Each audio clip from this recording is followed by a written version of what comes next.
हाँ तो दोस्तों, कैसे हैं आप सब। उम्मीद करता हूं कि आप सब अच्छा ही होंगे। तो चलिए आज हम लोग फिर से क्लास 10th के संस्कृत ऑब्जेक्टिव क्वेश्चन लेकर आए हैं, जो कि अब परीक्षा कुछ ही दिन शेष रह गया है।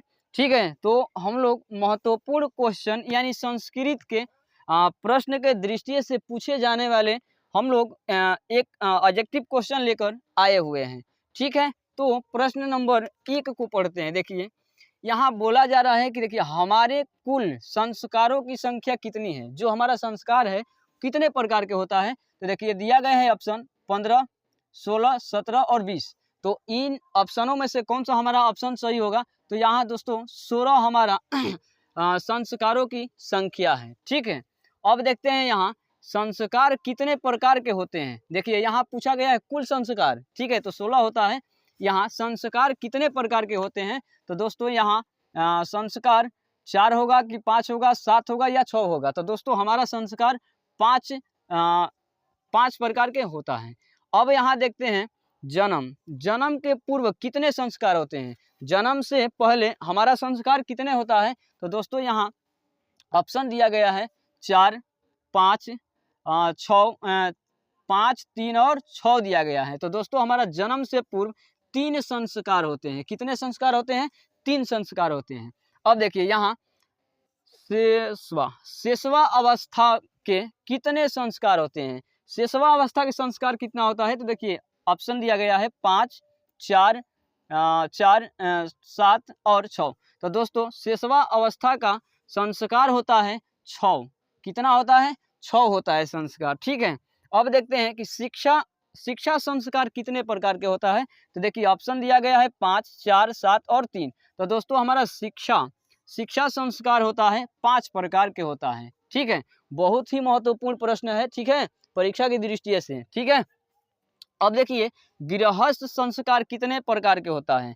गृहस्थ संस्कार दोस्तों 4 होता है या 5 होता है, 1 होता है या 3 होता है। तो हमारा सही ऑप्शन होगा ऑप्शन नंबर सी, गृहस्थ संस्कार 1 होता है। ठीक है, अब देखेंगे कि मरने के बाद कितने संस्कार होते हैं। मरने के बाद कितने संस्कार होते हैं, तो दोस्तों मरने के बाद सिर्फ एक संस्कार होता है। वो एक संस्कार हमारा ऑप्शन नंबर क्या होगा, बी सही होगा। अब यहाँ देखिए कन्यादान किस संस्कार में होता है। कन्यादान जो विवाह के ठीक है, तो कन्यादान हमारा किस संस्कार में होता है। छात्र काल में होता है या विवाह में या शिक्षा काल में या कोई नहीं। तो ये दोस्तों कन्यादान विवाह संस्कार में होता है। हमारा ऑप्शन नंबर बी सही हो जाएगा। अब देखिए यहाँ नामकरण किस संस्कार में होता है। नामकरण किस संस्कार में होता है, गृहस्थ में या विवाह में, बचपना में, कोई नहीं। तो दोस्तों हमारा जो नामकरण होता है वो बचपन में ही नामकरण होता है। ठीक है, अब देखिए शिक्षा नियमों का पालन कौन करता है। गुरु करता है, मित्र करता है, शिष्य करता है या शत्रु करता है। तो दोस्तों शिक्षा नियमों का पालन केवल शिष्य करते हैं। ठीक है, तो दोस्तों देखिए ऐसे संस्कृत का तो ये वीडियो लेकर आए ही हैं, और भी बाकी के सब्जेक्ट भी ऑब्जेक्टिव क्वेश्चन लेकर आए हुए हैं। अगर आप लोग उस वीडियो को नहीं देखे हैं तो हमारे चैनल पर जाकर उस वीडियो को देख सकते हैं। ठीक है, काफ़ी महत्वपूर्ण क्वेश्चन सब वीडियो में बनाए हुए हैं। अब देखिए क्वेश्चन नंबर 11 को देखते हैं। गुरु शिष्यों को क्या देकर घर भेजते हैं। गुरु शिष्यों को क्या देकर घर भेजते हैं, धन या उपदेश या वस्त्र या कलम। आप इनका ऑप्शन चूज कीजिए कौन सा होगा।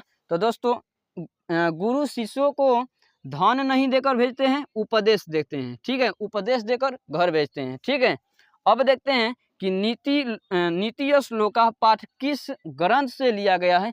जो नीति श्लोक है, नीति श्लोक पाठ है, किस ग्रंथ से लिया गया है। भारत से लिया गया है, रामायण से लिया गया है कि काव्य मीमांस से, या इनमें से कोई नहीं। तो दोस्तों नीति श्लोक का पाठ महाभारत से लिया गया है। किससे लिया गया है, महाभारत से। अब देखते हैं विदुर कौन थे। विदुर कौन थे, राजा थे, मंत्री, सिपाही, सैनिक या कोई नहीं। तो दोस्तों विदुर मंत्री थे। क्या थे, मंत्री।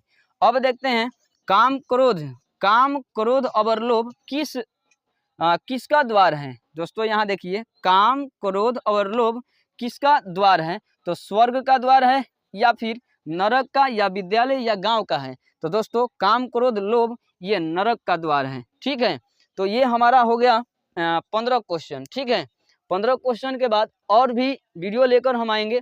ठीक है, जैसे कि ये संस्कृत का हो गया, एसएसटी का, साइंस का, मैथ का और हिंदी का भी सारे सब्जेक्ट का ऑब्जेक्टिव क्वेश्चन अपलोड करते हैं वीडियो यूट्यूब पर। अगर उन सभी को देखना है तो हमारे यूट्यूब चैनल पर जाइए और उस वीडियो को देखिए ताकि परीक्षा में अच्छा से अच्छा नंबर ला सके। मिलते हैं दूसरे वीडियो में, तब तक के लिए जय हिंद।